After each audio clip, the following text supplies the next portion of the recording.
Para lograr la eficacia clínica con la que se aprueba la vacuna,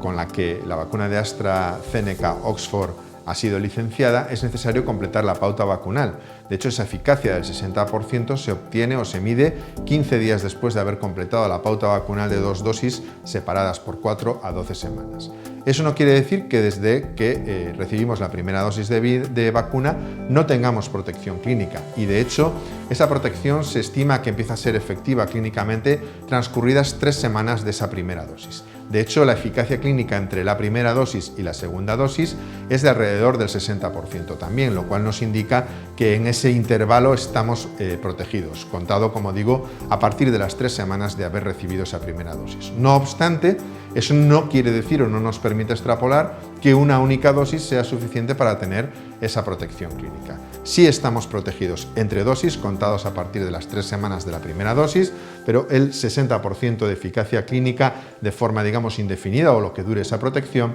es una vez completada la pauta vacunal de 2 dosis.